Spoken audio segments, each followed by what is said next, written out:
Hello, you wonderful humans, and welcome back. Just a very brief look at all the emotions we're going to be going through as we navigate the stadium, the shit show. So it will be a weekly show where I will be talking about the events of the week. So unfortunately, I'd 100% like to switch off, but I'm giving you guys that privilege. Tune off, don't give them the power, don't listen, don't respond. If we don't give them anything, they die out in the wild. And when you see a politician in the wild, be kind. You know, the poor bastards, they don't know how to function. They'll probably have their wives' hats on because they'll know to wear a hat outside. But apart from that, it's going to be a struggle, isn't it?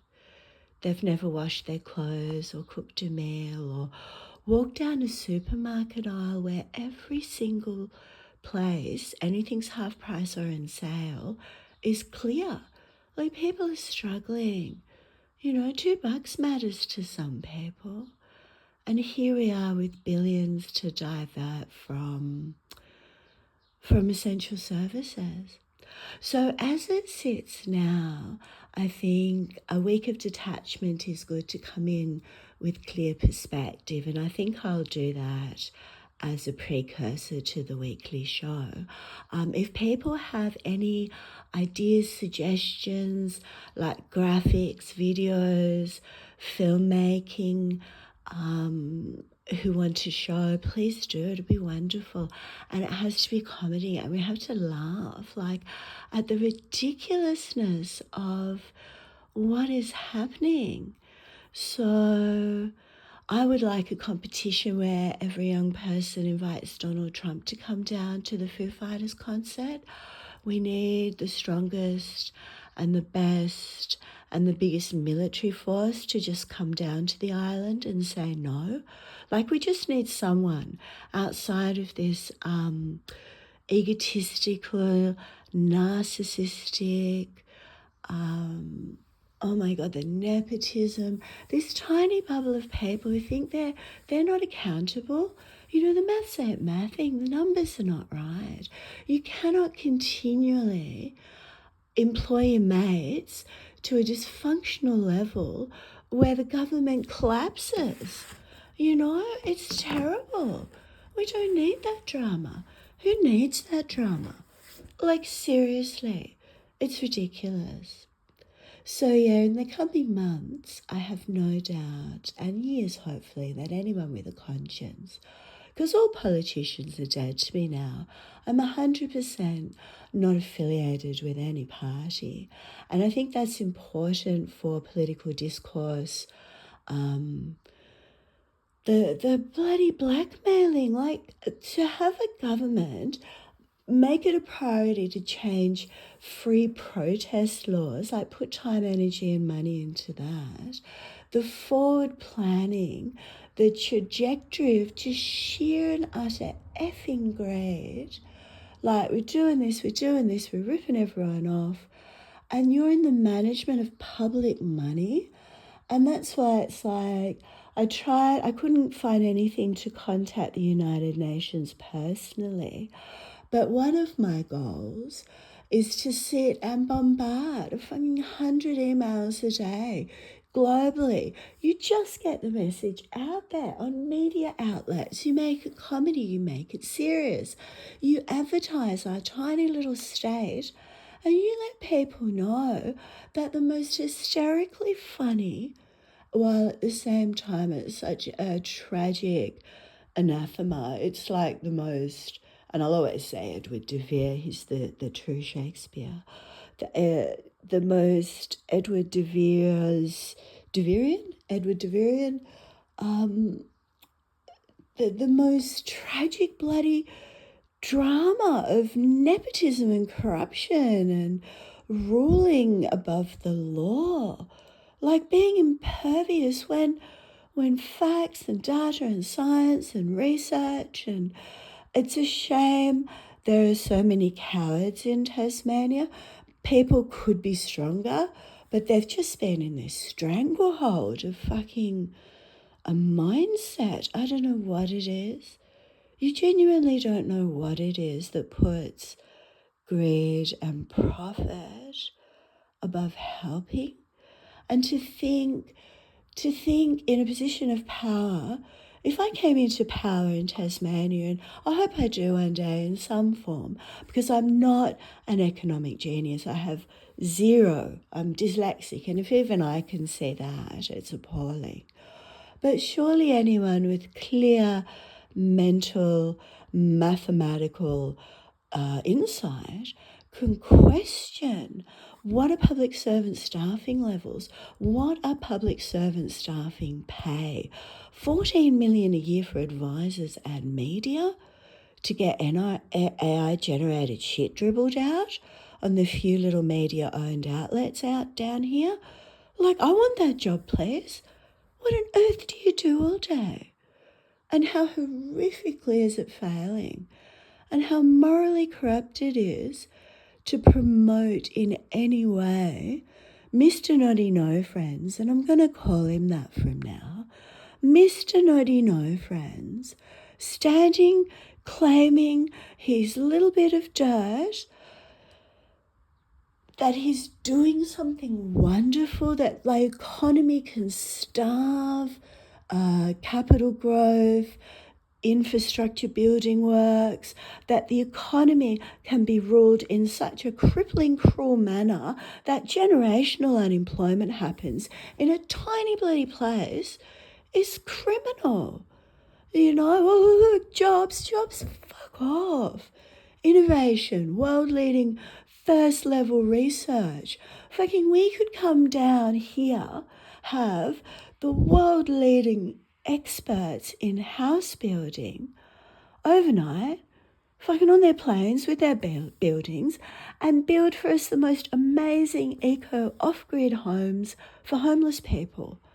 But a piddling fucking council won't allow a bit of land.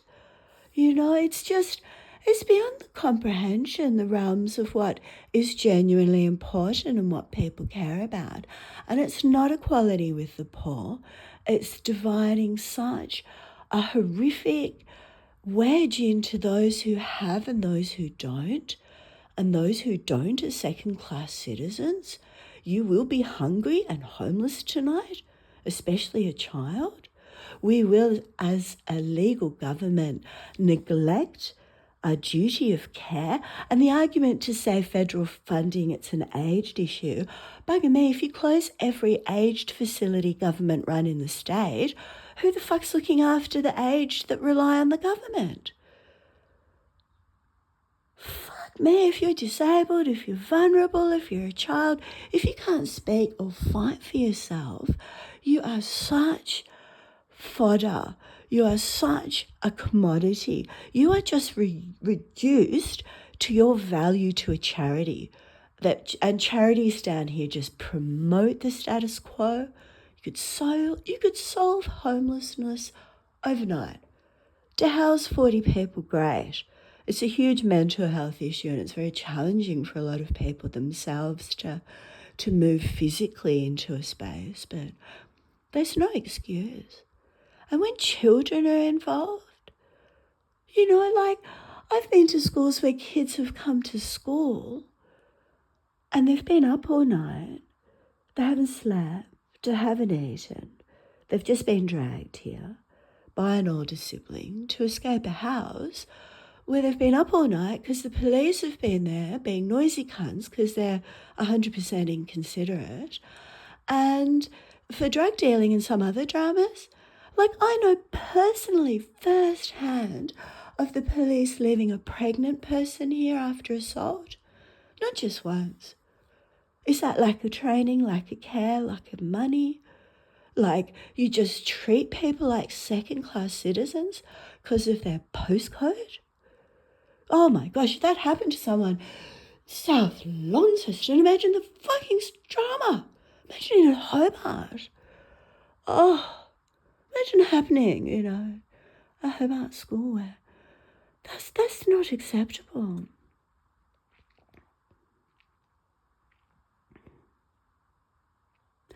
Yeah, so think deeply, because comedy's got to be the solution to this. We have to laugh.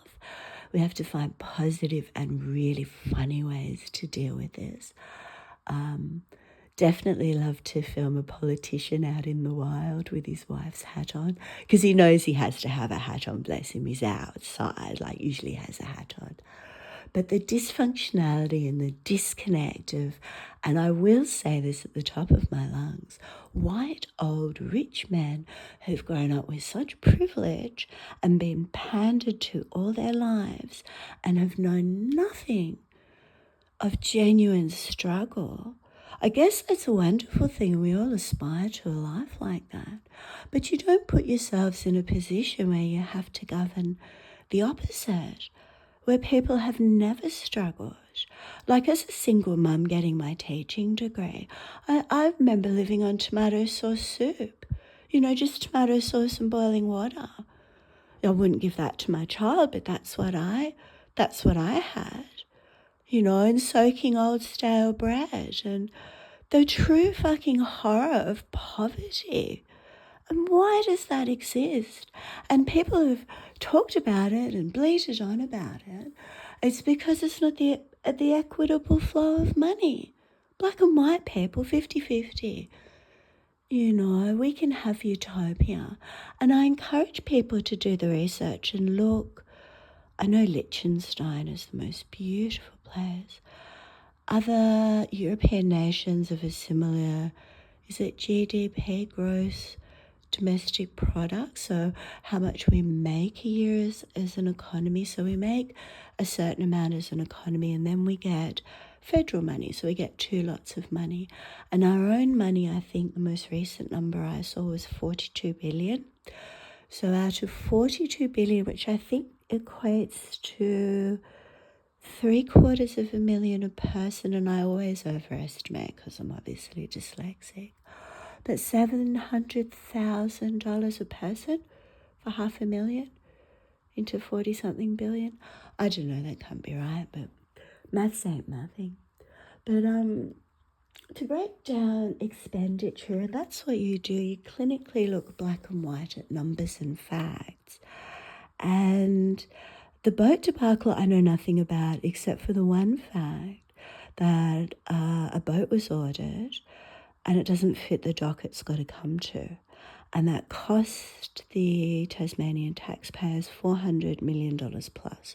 And of course they when media outlets are owned, the bullshit they feed you is drivel.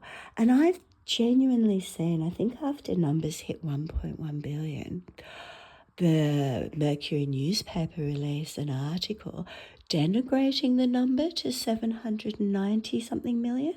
Like that article's there, it's in the newspaper, and you look at it in the date and timeline of events, and it's putrid. It's absolutely putrid. And the premise, the fact that there's prudence, judicial proof, the fact that something exists in law as an undeniable fact is that the mispenditure of money, the incompetency, the lack of ability for a government to, one, manage money, two, employ competent staff. This is just the boat I'm talking about. We lose nearly $500 million. What would $500 million do in Lilydale or Scottsdale or Burnie or Wynyard or anywhere that's a kilometre outside of Hobart? Imagine what regional centre, and I'm talking about a beautiful regional centre that would build. Libraries, hotels, cafes, fucking homeless accommodation, housing, fucking everything that makes a community and doesn't strip from it. Spaces for markets, place for people to congregate, and a decent, clean, well-funded, running health facility. For birth and babies, for looking after little children, for helicopters to land. $400 million spent wisely would achieve that, wouldn't it, in a heartbeat? And you get the economists, the clever people. You're guided by the professional people in their field. That's why each one of us is a gift on a planet. Each child brings something. And the one core thing I've noticed in the tens of thousands, probably 100,000 or more children I've encountered in my teaching,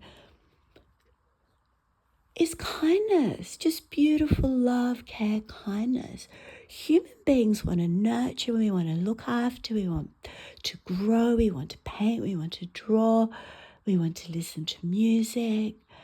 And all of that is denied to us when the basic government level of human rights functionality is denied to us. We can't have first world healthcare. We can't have first world transportation. Oh, we do have great buses though, and some roads are brilliant where I am. I'll give them that. But we can't have, again, food for a hungry child. And the dribbling rhetoric, the boring verbal point scoring, the listening to the monotonous. I've written my little essay and it's so fucking good and I'm going to read it to you. And rah fucking rah. Like, done. Not listening to another fucking politician again. They can go and fuck themselves. Like, truly, the Australian government is dead to me now. We go off grid, we use cash, we don't give anyone the vote. Fucking next vote will be massive anti-liberal. How could it not be? We'll get the dummy votes going, we'll get all the dead people and the interstate people and the fucking overseas people. Fucking anyone who was born on Tasmania's soil needs to fight for it. Because this is the line in the sand. If we allow government free rein, an open check, a carte blanche, a fucking free footy kick pass to just turn Hobart, to turn Tasmania, to turn heritage and culture and economy and how we treat human beings down here into a fucking circus, because it will be an amazing shit show. How can it not? And I've predated things and I've said he's not Machiavellian enough. He's not fucking clever.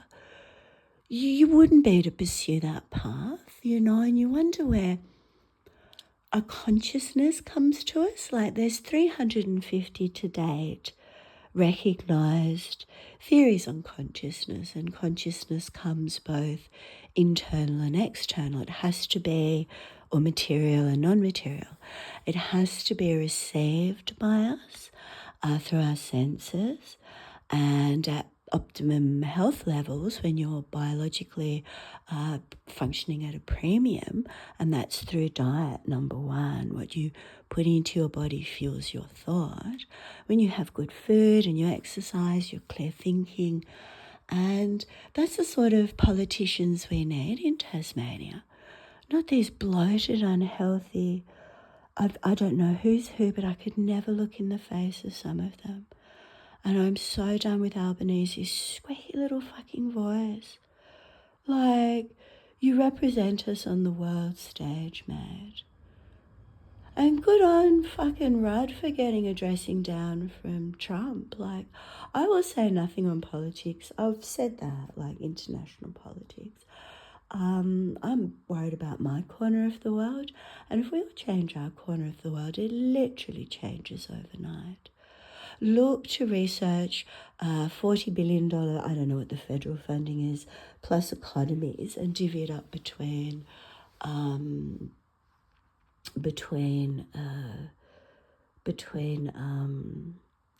the population, and immediately, is it 50% of people are on Centrelink? So that money goes to 50% of the people. And the other 50%, the rich, don't miss out. They have money set aside to improve their businesses or whatever makes them rich. Ethically, of course. And with nepotism and corruption, that doesn't happen. But for the other 50% who rely on the government money, that suddenly means there's 300,000 people who are getting, I don't know how many billion plus, but at least 40-something billion plus. So wow, the numbers double. That's over $1 million each. Over $1 million each. Wow. What we can yearly invest to tax out of all of that, well, that is the tax, to push towards, and every year we can increase our GDP, we can make more money for the state. And, you know, Tasmania's export of fresh fruit and vegetables is the best in the world. You know, export tins of our fresh air, I don't care. We can make money ethically and cleanly and harmoniously to increase the standard of living of all Tasmanian residents. So with that phenomenal amount of money, think on, okay, for 300,000 people, and I'm not even going into a breakdown of a demographic of percentages or who would need what. I'm just purely each human gets an equal amount of money. If everyone's getting an annual income from the state they live in of $1 million a year, and that's why they live here, and if they live here because they were born here and they have disability or mental health issues or a physical injury, or for whatever reason, especially if they're aged or if they're young, who raises the young if families don't? They are entitled to, in my strongest belief, and I don't know if it's government law, and it's incomprehensible, it's not, but they're entitled to that money to look after them, because we could all end up there one day. Oh, sorry, I banged my knee. Doesn't matter how many millions you have in the bank. If you don't have health and you don't have the good karma of people around you wanting to care for you, you end up destitute and on the street. I'm talking about teenagers. I'm talking about children as young as 10, hiding in holes in concrete walls to sleep at night. You know, where the metal vents are taken out. Children with feet so black because they've been running away. They ran out of the house and they ran, and they've been on their feet on the dirty streets for who knows. They're in such deep state trauma, they look at you with these eyes and they don't know.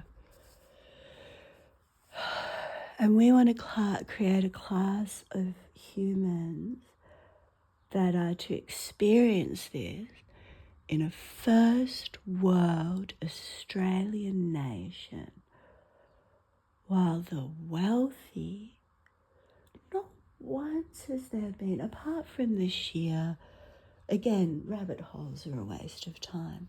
It's economic facts that matter. But the sheer fact that something with no economic prudence, here is the economic outline. This is how, as a government, we're going to build this, and it's going to make money for the economy and it's going to help people. No, it's just this horrific, open-ended spend, this ignoring of facts, this self-belief that they're impervious to scrutiny, that nearly $500 million of money wasted. And again, as we know of the corruption and the clear paper trail, like the accountancy, public record, you know, they fiddle the books beyond comprehension because the maths ain't mathing. But $400 million would have built the best and biggest, brightest, newest shopping centre in Burnie with all those things: libraries, accommodation, cafes, beautiful views of the water, things that build a community, a space to have markets. Libraries, I have to say that again. It's criminal destitution when you rob children of an education and you give them subpar healthcare, and you give them subpar housing, and you give them subpar mental health support, and you give them subpar financial support on all levels. It's truly terrifying. And you blame these humans for coming and stealing your expensive fucking car. You know, you abandon, and that's what's going to happen now. If you abandon a whole level of society, a whole group of human beings, like this Liberal government has literally shit in the faces of everyone who's an essential service worker. Everyone, and I'm not saying anyone who doesn't work in their own business with their heart and passion doesn't deserve help. If you've got your private business, you need to be able to make it fly. You know, if you're putting your money into the economy and paying taxes. But bugger me, we do not need an economic practice that instantly, on every level, like to create such a deep state of shock and derision, and $400 million evaporated because a small clique of, how many are in the office? 20? Who fucking knows? Couldn't foresee that a boat had to go on a dock. So no one was a boat expert, no one was a dog expert. Everyone was everyone's mates, and they all had lovely meals together. And a beautiful, big, exciting thing. Like, I've been on boats to Tassie all my life since the 80s, and it's a wonderful thing. And, you know, back then you could have a sleeping bag and sleep on the table. It was third world stuff. But it was great. It was such a fun energy and kindness, and, yeah, looking forward to seeing a new big boat. But for $400 billion, oh no, I'm over-exaggerating, $400 million.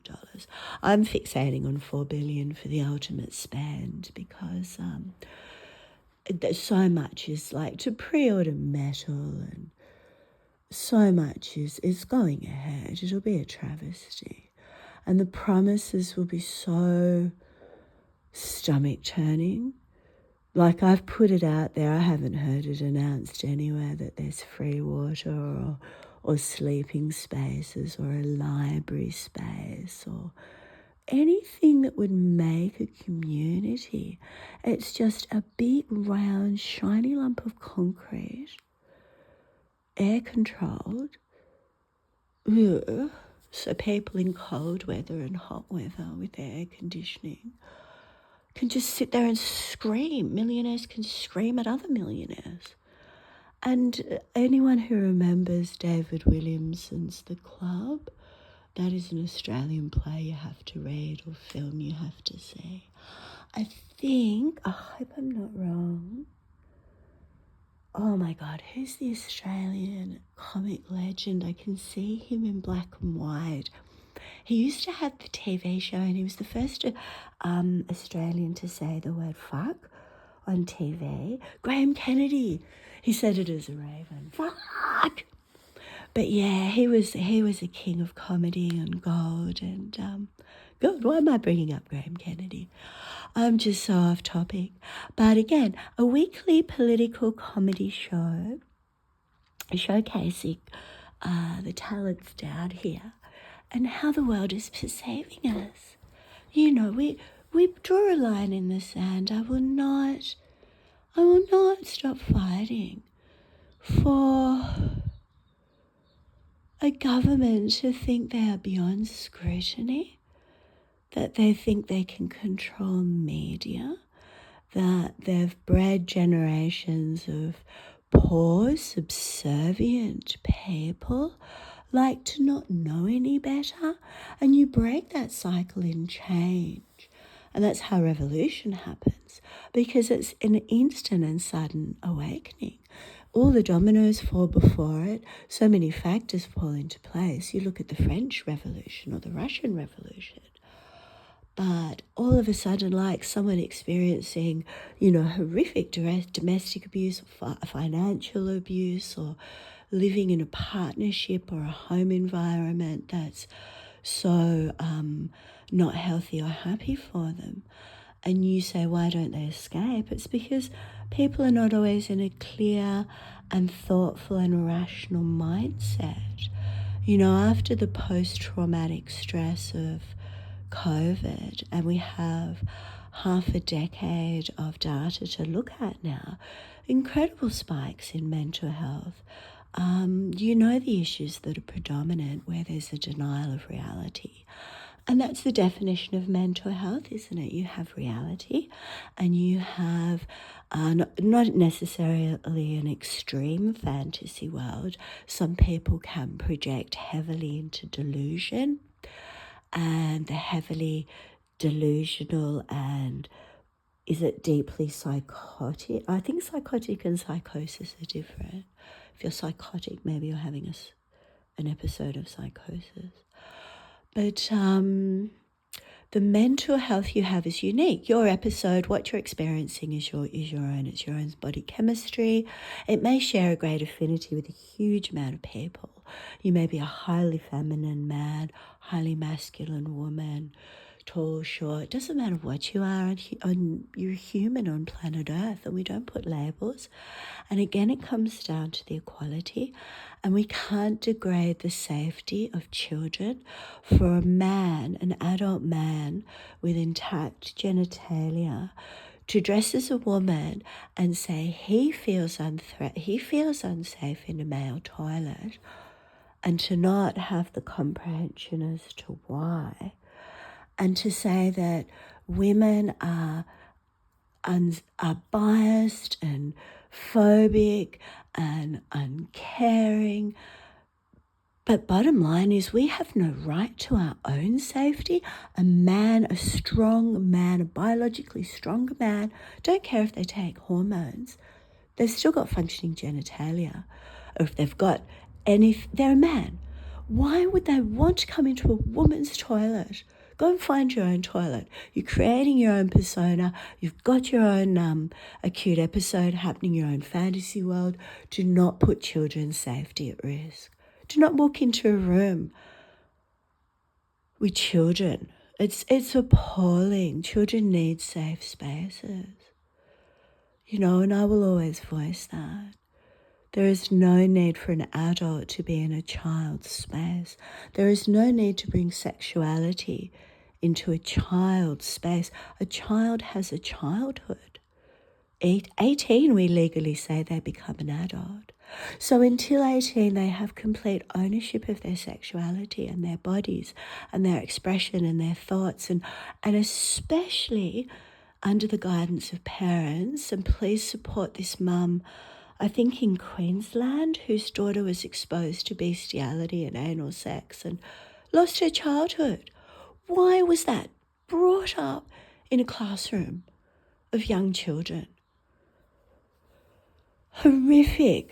Give them their childhoods. That's the distinction between a child and an adult.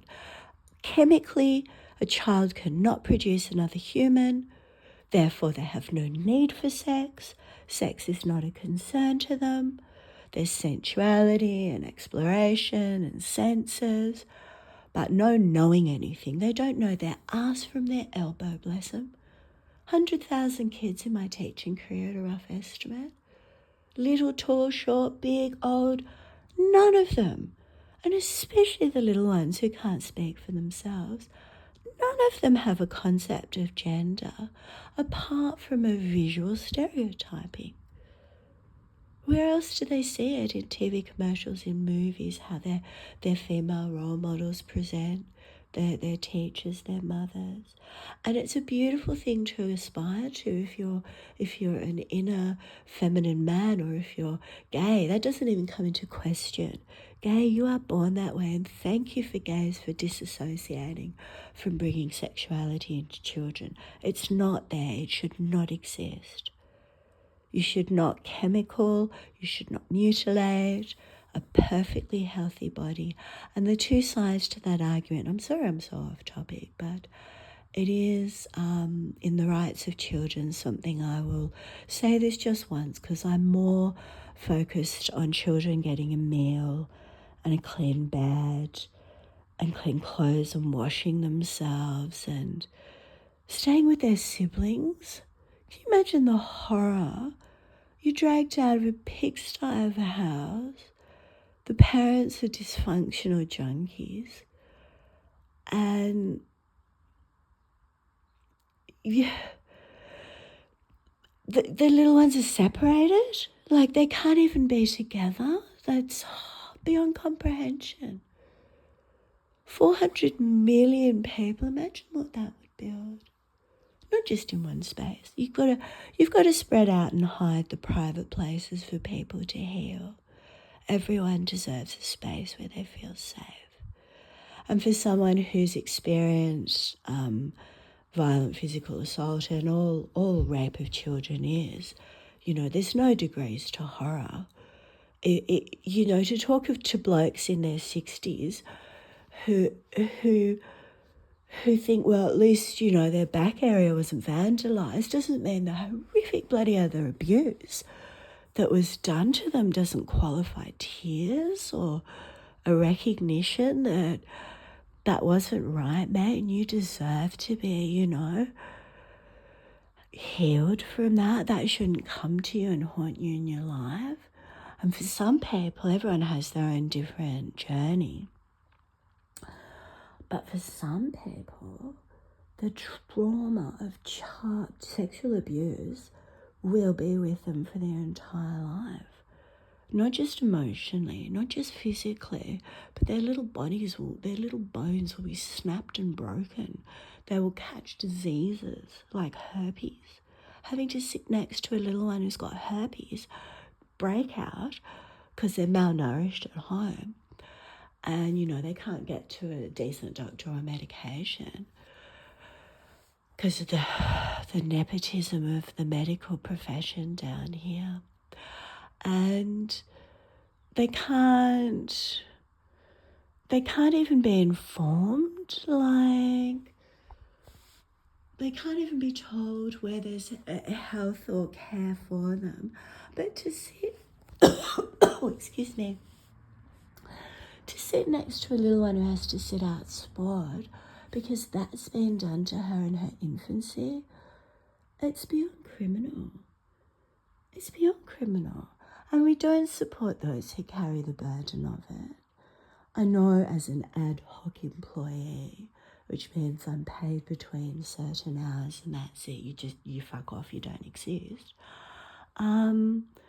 The expectation is you just deal with it. There's no mental health support. You ring an anonymous number in a toilet.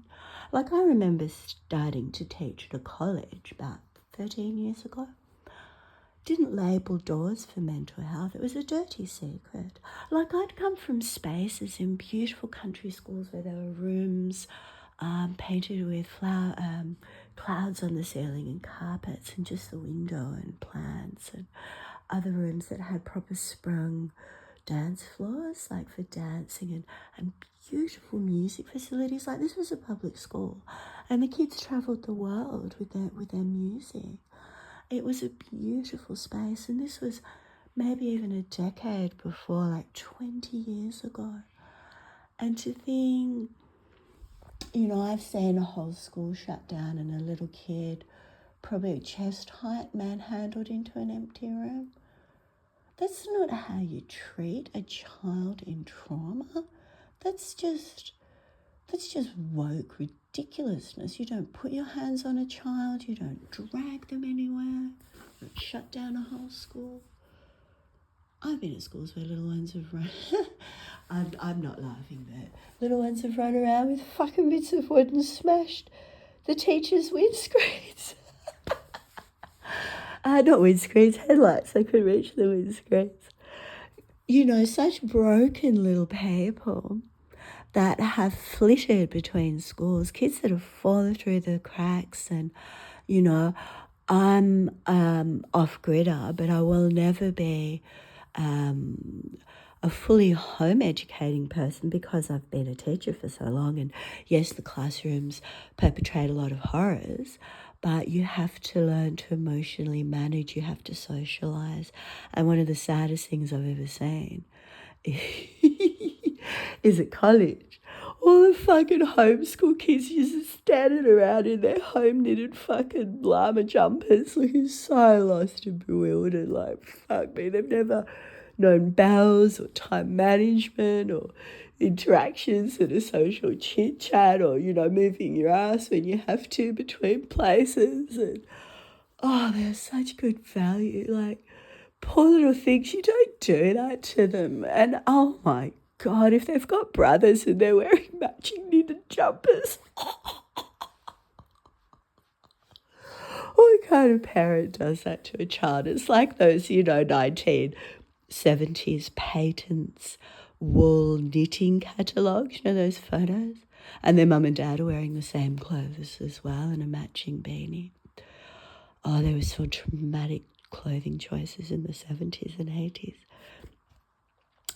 Okay, so Tasmanian politics, as it stands, where it's going, I think a weekly roundup's good enough. I think the sheer comedy and whatever boring rhetoric, whatever dribble, and I'm collecting a list of comments about Mr. Rockcliffe and comments by him just as a hobby to keep myself sane while I'm reading all the rest of the political dribble.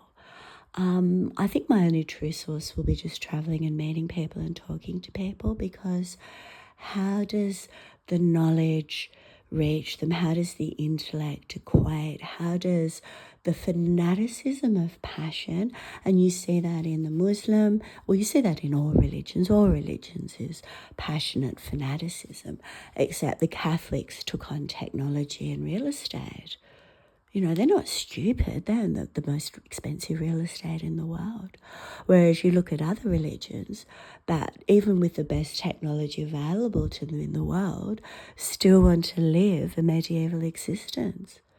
It's primitive and frightening, and I'm just polite and nice to all religions because I'm frightened of their violence. They don't promote peace and healing, and they never have.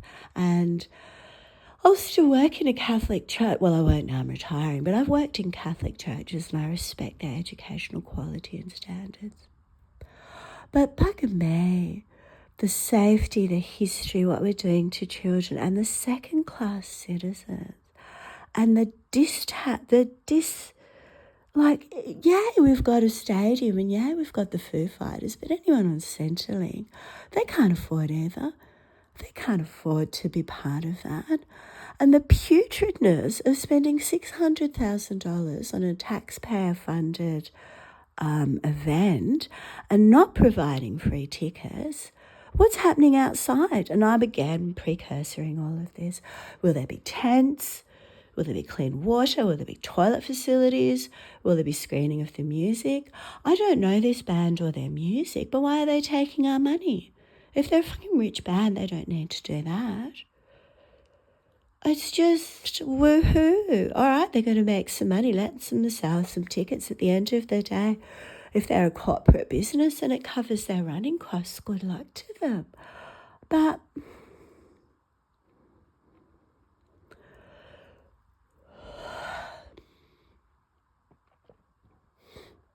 please insert your own thoughts, comments, provide feedback.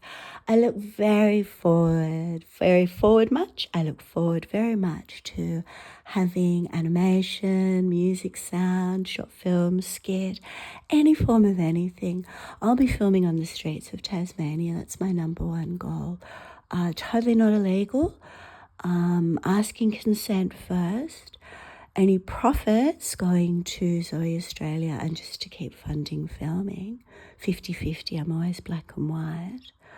And no protest, no event. If you want an event, it's 3 months' notice. It's just beyond comprehension. What? 3 months for a piece of paper and email? What? 3 months for someone in an office with a population of 600,000 for an event, and the statistical number crunch people obsessed about with the rallies mean jack shit. Jeremy's jack shit. It's just the safety aspect of how many people in a space. But fuck me, 3 months? Oh, fuck off. That's just ridiculous. And the best part is you have to pay for the privilege.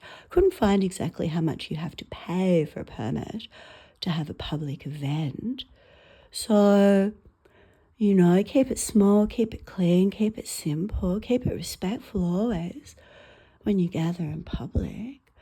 But you can just sit and have a conversation, film someone, go and film the public facilities that are in decrepitude, go and film classrooms where no reflection on classroom teachers.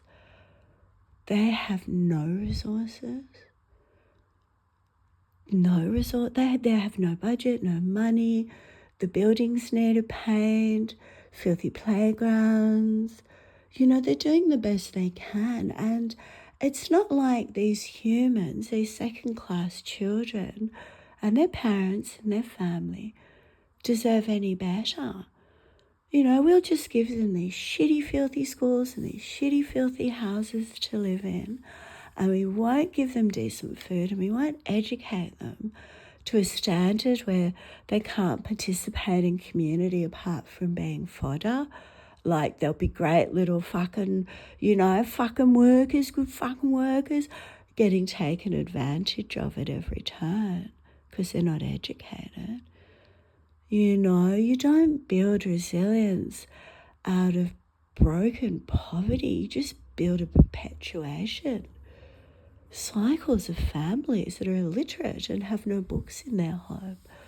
I encountered a student once who, I'm pretty sure it was college level, was lying down all the time, like the laziest little bastard. Like, he was always lying down. And I saw him in public once, lying down on the street, and this is how much I was humbled as a teacher. This was one of my very early years, and I'm like, off the ground, mate. I'm out of school. I'm not his teacher. He's lying on the concrete at the bus stop where Target is. Off the ground, mate. What are you doing? That's cold. That's dirty. Why? On the fucking floor. And he's like, I'm waiting for my bus. And I'm like, no, what's going on, man? And, slowly the story opened up. His father had died and he had no one. He was living with an auntie, but he moved from her to live away at college. I don't know where he was living. But the poor kid, yes, he was nearly 18, I imagine, was homeless, had lost his father, and it was grave. And I didn't take the time to get to know the human in my classroom before I made a pretty fucking wicked judgment call. And when you know the backstory, when you know the humanity and what little humans would go through and how they fight and struggle and survive and make sense of a world that's, shattered for them from birth, we don't need to produce robots. We need to produce humanity. We need to take economics aside. One of my favourite jokes, two aliens are looking at planet Earth, and one of them's laughing his guts out, and he says to the other one, mate, fucking Greece owes 17 billion, fucking Mexico owes 99 trillion, fucking trillion billion on war in China.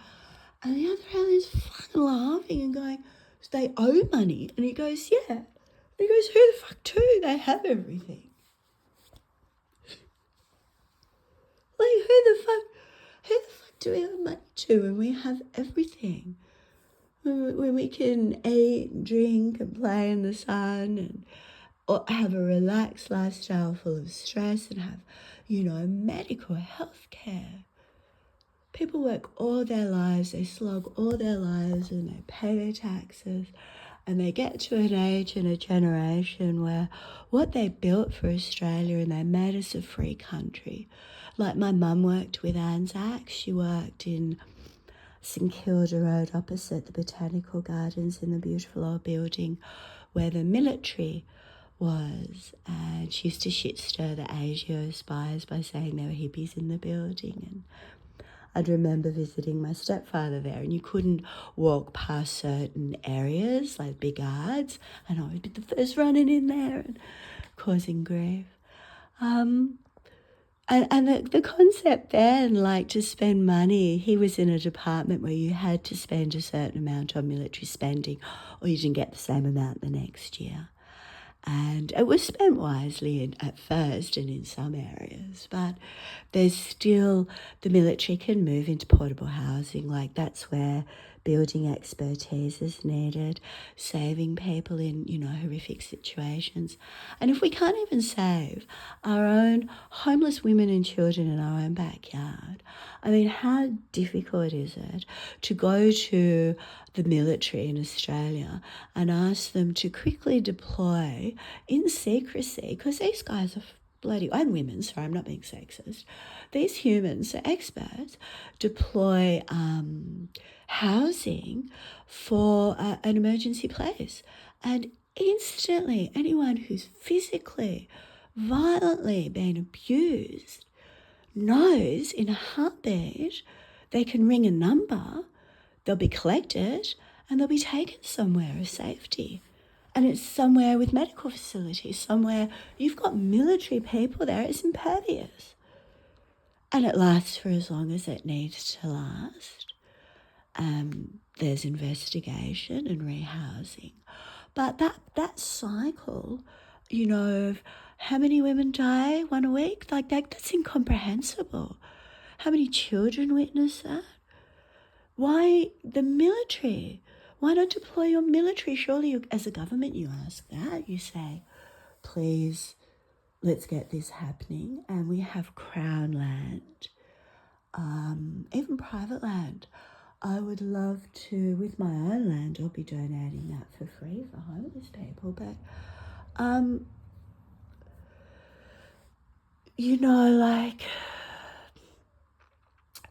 for a council not to have a piddling bit of land for a truck and a public toilet, again, councillors are dead to me as well. I have no concept of what they do if they don't put homelessness and housing first.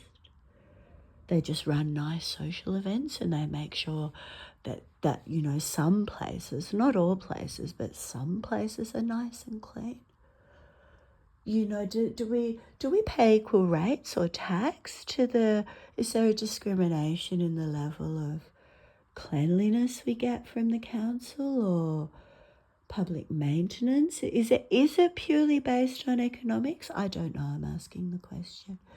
If you pay more rates, then I guess fair call, you pay more, you get more. But that's unfair, like not everyone can pay much. Like bus stops that look like filth, and people have to sit there and, something for a tourist is going to be shiny and brand new and $1 billion, and of course for our locals, and I want a footy team just as much as the next person, but playing here in Launceston or playing at Belrive or playing, the footy place in Queenstown, build something there. Put money into places that already exist, restore historic culture, the history of Australian footy in Tasmania. Please, someone make a documentary. The best game of my life I've ever seen, and the commentary was a 90s match. It must have been early 90s, I can't remember, in Hobart. Oh, it was bloody gold. It was the best match ever. And these legends, I think they took it from nothing. I think it was a state thing when they used to leave Tasmania out of state things. Like how rude. So thank you indulging my drivel. We're going to have comedy, we're going to have fun, we're going to have laughter. And if you see a politician in the wild, like if you actually encounter one in their expensive dry clean suits and their nicely cut hair, and they're talking in front of a camera with something behind them, like Mr. Rockcliffe's photo, Mr. Noddy No Friends with the hospital behind him, that I think in the scale of it, yes, the Hobart Hospital horror stories, I'd love to hear some, is underfunded, the emergency or anything public. But Launceston, Western Australia, literally was at one point, and my heart bleeds for the humans who had to work in those conditions. The management,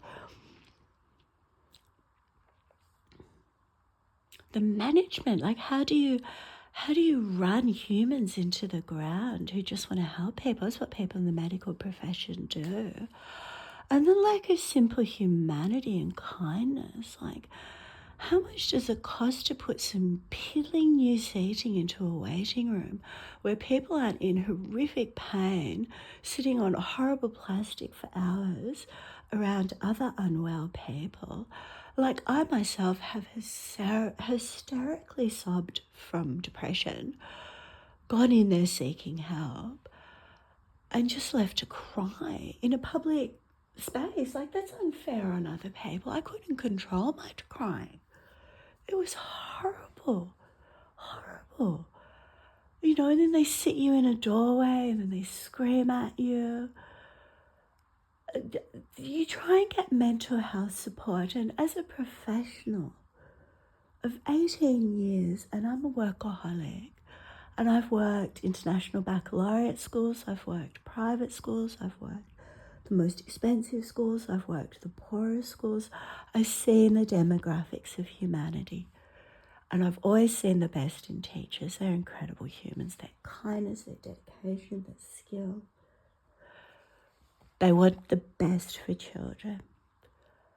And to deny them a basic living wage, to deny ambulance and mental health workers safe facilities, like thankfully ICE isn't the epidemic it was, but to be physically assaulted, to be not given a clean, functioning, well-run space, $400 billion. I'm not saying exclusively spend it on one hospital, but give me, out of the $400 million, I don't know, $50 million? How much could you upgrade emergency facilities, if not rebuild and restructure a whole new one? Have to. $50 million. You're not talking about anything other than cushions and walls, clean spaces, medical equipment, entry and exit points. Emergency, when people, children, when you have nowhere to go and you have no money, like to go to an emergency ward and be given a referral for an ultrasound, you could have ripped your inner organs. You could be bleeding internally. And I know personally firsthand of people who were sent home in that state and had to go back and survive near-death surgery. It's not okay in a first world country that Tasmanians, because of their income, because they're reliant on the government, and people are reliant on the governments for so many reasons, and at so many points in your life, you can be independently wealthy and crash and lose all your money. You can be so old and frail and unwell that all your money was spent on healthcare. And you suddenly find yourself in the government system that because you have no money will denigrate you, will put you in filth, will just let you die in a corner. You're not worth anything to anyone. You have no economic value. And that's a horrible thing for a government, an economy, for people to want to do. Like, it's beyond the pale. So, Launceston comedy, it's funnier than you think. World and global attention. People need to put their eyes, their ears, and more than anything, their intellect. I will and only ever be guided by highly intelligent people. People with experience, people with research knowledge, people who have dedicated their lives to a field of fanaticism where they understand implicitly how economics work, or how the functionality of import-export, or how we support a money flow. Other economies, other small European countries that provide housing for their citizens, and if you don't live in that housing, they ask you to leave. Isn't that an anathema? Isn't that just like, what? Why can't we have housing? I'd love housing. Your places are clean, the country's safe, and economies are fair, everyone has opportunity. Schools, I misquote a lot of Sweden, Netherlands, Germany, all those regions, because geographically I sort of picture them in my mind altogether. But schooling there, children don't start till they're 8, and teachers have to be of the highest education standard. Their respect is penultimate, and parents see that, and some parents won't even question an educational decision. An educational decision comes from someone who is highly educated and who continues through professional and ongoing development. And every day is a humbling experience as a teacher. Every day you learn something new. These people deserve the money, the support, not every rich bastard rubbing their hands in glee, not every CUNT who's jacking up their real estate prices around this truly frightening piece of concrete. I will never go in it. How horrible is it? And people go in it, in a closed space, to have their primal scream. Good luck to them. But it's functionality and billions. We just wrote them an open-ended check. When you have a precedence, when you have something that happens before, in antiques you call it a provenance, you have something that's from the French word, you have something undeniable that's a fact, that gives credence, that shows, that demonstrates a pathway. Like this painting was hung in a gallery in 1938, and here we have the original photo in 1938. There it is in the gallery, undeniably written on the back. There's stamps, here's stamps, we know. There's proof.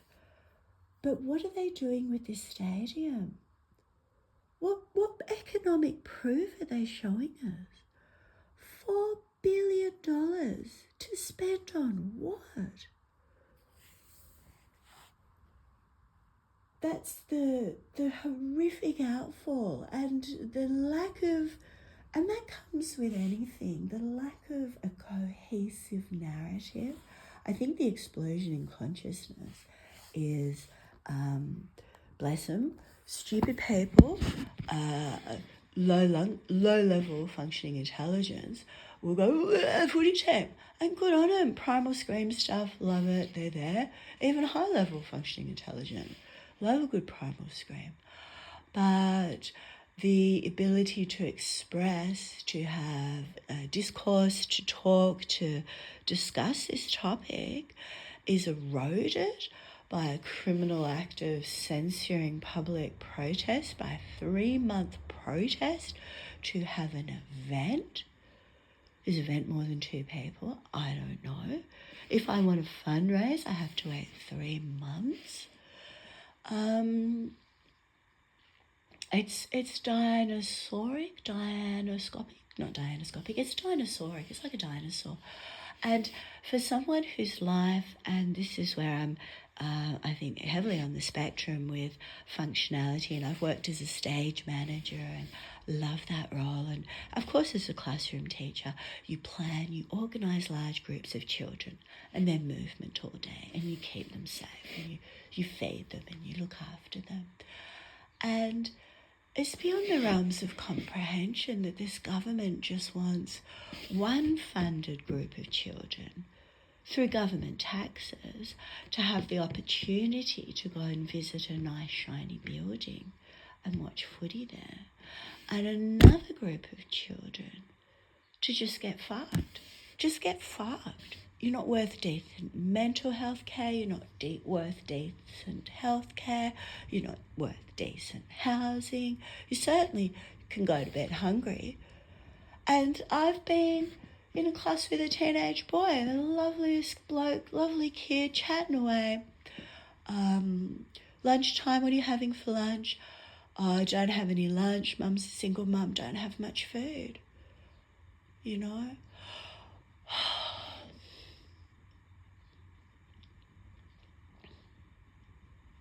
And that's reality. That's the ugly, dirty reality. Nobody wants to see that in Tasmania. Nobody wants to give a fuck.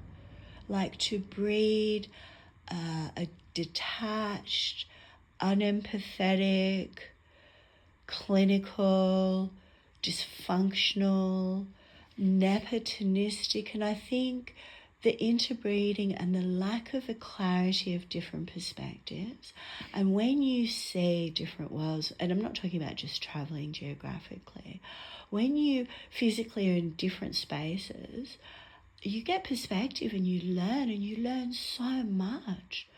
You know, every relief class, every class is a new, I learn more and more and more. I hone my techniques. Unfortunately, you do not get support as a relief teacher. If you went to the minister and asked who's in charge of relief teachers, they wouldn't have a clue. Who's in charge of curriculum? Nobody. Who's in charge of anything? Like, the dysfunctionality and the disconnect, like 14 million a year on advisors and media. Does that mean each department just produce glossy social media shit? Like, that's all they actually do for 14 million bucks a year? I know $1 million a year would go a long way at one primary school at feeding kids who don't get a hot meal every day. Imagine that. And that's, you know, build the infrastructure. People at schools, because we're a community, they donate their time and energy and talents and build, like all the working kitchen garden schools on the mainland.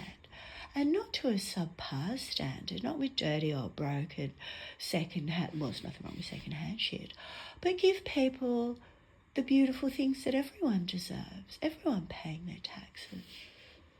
You know, beautiful shiny kitchens. Give children, because of their postcode, equal educational opportunities and rights and safety and housing. And don't stranglehold Crown land. It is fucking criminal.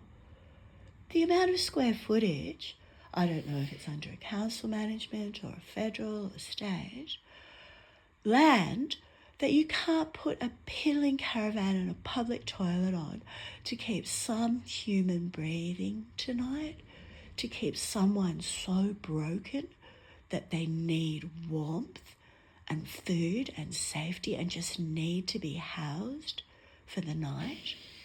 Because homelessness comes from acute mental health conditions, that comes from welfare, neglect, abuse, dysfunctionality, children that have been tortured, broken, beaten. How do you think these adults function? Indigenous generations of people who had emotion wiped from them, to be torn from parenting, to not experience the love of decent, good parenting. Children. And if we don't look at history and we don't learn to fight for mistakes, and if we don't fight, like, where is our intelligence? What kind of humane beings are we devolving into? Like, who is the greater criminal?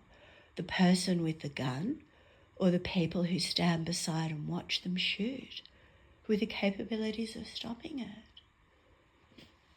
You know, arguments were made in wartime to equate the number of people who could overpower someone with a gun. But it doesn't come down to that. It comes down to the physical, the mental, the emotional, the spiritual degradation that happens before that. You malnourish, you physically abuse, you house in subpar, you malnourish, and you expect decent functionality. And in these people and in these communities, and I've worked and lived and, put my energy and my kindness and my wanting to fucking help, you don't see change because of the oppression of the cycle that isn't broken, because the resources, the money, it's not there. It is so inequivocally, it is so unbalanced. Here we have this pot of gold. We have $100 for education. We have this many schools. Equally it goes, every school. We give each school the economic infrastructure to build on that. Okay, they might have vegetable gardens, garage sales. They're your own unique community. And they build on that with the money for housing, for maintenance and cleaning and furniture. And you make the environment unique to the students and their needs. And you make it beautiful for them. Equally, everyone deserves a beautiful space. Everyone deserves to walk into a classroom and feel safe. And I'm talking about teenage colleges where I've never met such horrifically broken staff, where the students ran the school, where kids were on their phones and they walked out of class and they smoked and they disrespected you, and the physical violence was horrific, and staff were so incompetent, and windows were broken, and children trying to suicide, jump off of bridges onto overpasses, being encouraged by other students, filming, I don't know, just the horrific, kids fighting, God, they always had to take their clothes off. For some reason, the boys always had to have their tops off when they were punching so they didn't get blood on their clothes, and jewellery. The physical sheer horror, though I laugh at scrag fighting. I love Magda Zabansky and Ferret doing their scrag fighting. Good Australian comedy. The shit that's out there and is allowed to be out there, and the inhumanity, again, because of a postcode. And again, some schools have been given the most beautiful, best facilities. Like, they are lovely, they are beautiful, they are well built, A+ there. But the lack of decent fucking management, the management comes from, Christ knows who. A premier with what do they call it? A whatever level, zero background in education. No forward-thinking planners, no world experts, no implementing, no quality of money. Just every teacher rocks up to their room with their heart on their sleeve, doing the best they can to get through their day. And some days are truly horrific. In my first year of teaching, I'd never be broken like that now. But hysterical sobs, like, there's only so much abuse you can take. Physical abuse and rudeness, the incomprehensible levels of self-destruct. I taught a year 8 class. It was the most, maybe 2, and a year 7 class for a year each, I think. Or maybe close to. I don't know. Just functional fucking rude, broken kids because they ruled the school. Kids in year 7 were allowed to bring drugs to the school, talking about cannabis, smoke stuff on the school grounds, sell stuff to the kids on the school grounds, attend classes with cannabis on their body and fucking off their chops on cannabis in class.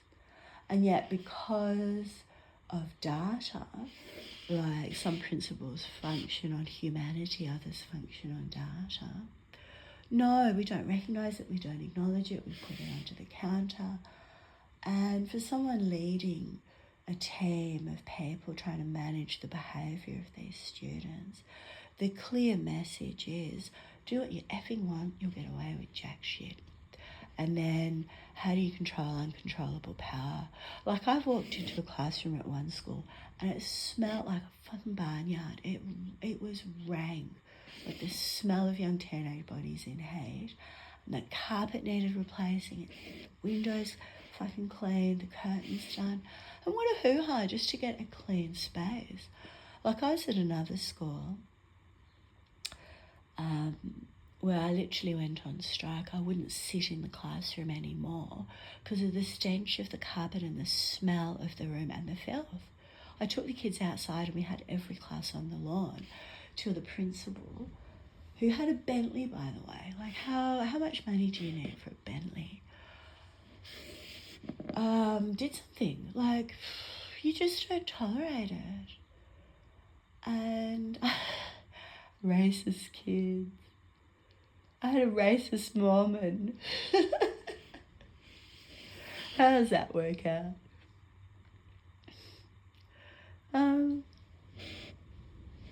Yeah, I am talking a long time. Gosh, I've gone over an hour. But if you're indulging me, I am so thankful and privileged and want your feedback. And, you know, where do we find pathways to comedy? So, yeah, let's be kind. Thank you and goodbye.